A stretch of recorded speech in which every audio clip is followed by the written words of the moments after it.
without further ado, you guys ready for your next comedian? Come on, you ready to do this? Next guy coming to the stage is my co-producer of the show and a good friend of mine. You're going to have a lot of fun with him. Put your hands together for Bear Love! Are we doing golden? Almost every one of you probably seen me at Safeway passing out flyers. Raise your hand if you saw me at Safeway or somewhere like that. All right, who was the lady who thought I was homeless and tried to give me a Pop-Tart?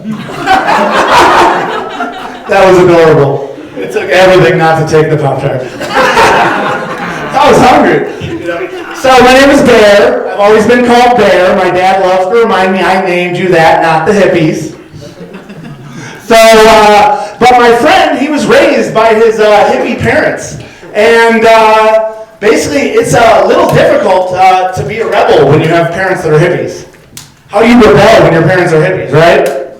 Get a job. Go to school, get a degree. So it's pretty tough when he's running away from his dad's teepee. And his dad chases him down on horseback and says, "It's cool, bro, we can talk about it." You know, the hippies did give us some good things as a society. You know, they invented the term grounded. You know, take away the TV, take away the radio, get grounded. You know, before that, we just beat our kids. So I guess they did something. You know. But I guess, you know, I'm from the old school. To my friend, hippie, spooning means spooning with your lover. To my family, spooning means when you try and taste the gravy when your mom's cooking, getting beat with a wooden spoon. Happened often, or whatever was close.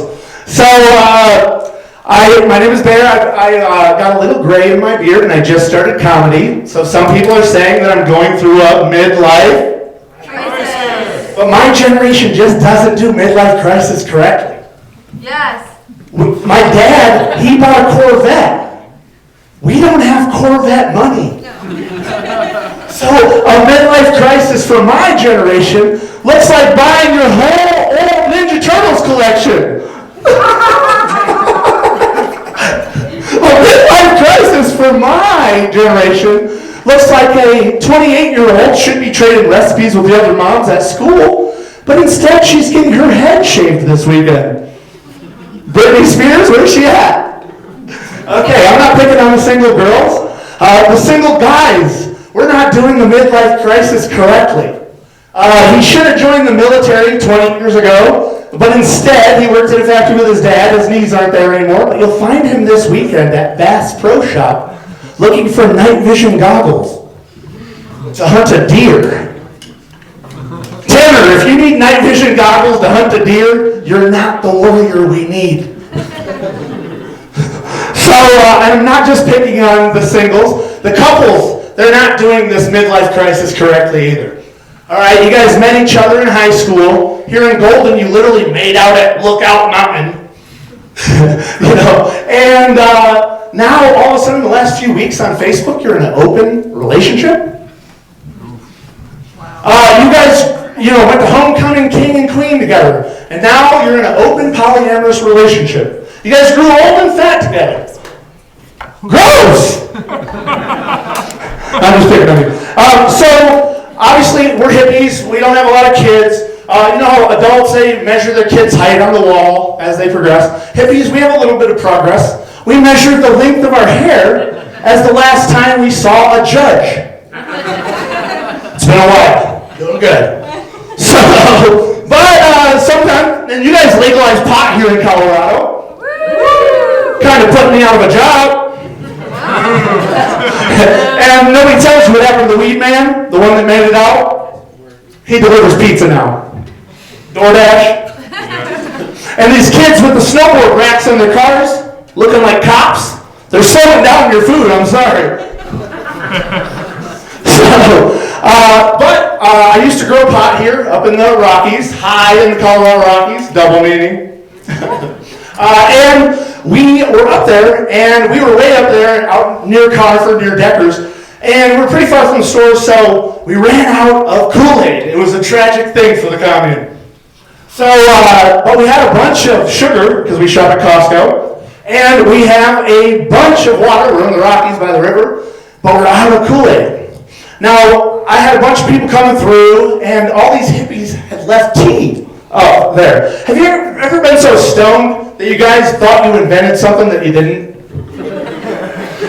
So, we were out of Kool-Aid, and hippies love Kool-Aid. Chiba Hut has it on tap, that's why I love them. So, now, we had tea packets up in there, and so I was like, let's just make some sugar water, and then we can flavor it with a different type of tea.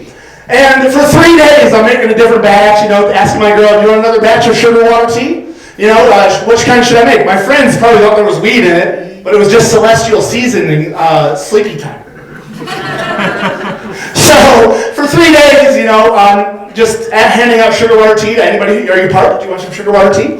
And for 3 days, nobody called me out. But your family will keep you in check. My cousin's from the South, he came up, and I said, yeah, I'm thinking about opening up a stand at Red Rocks.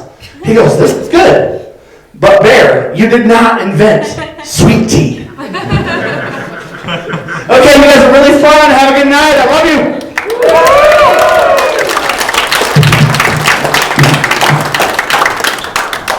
Bear, run up here one more time. Bear will be in the parking lot selling sheets of acid if you guys are interested. Get out there, you crazy bear. Beautiful dead bear. All right, you guys ready for more drugs? Let me more comedy. Yes. How you doing?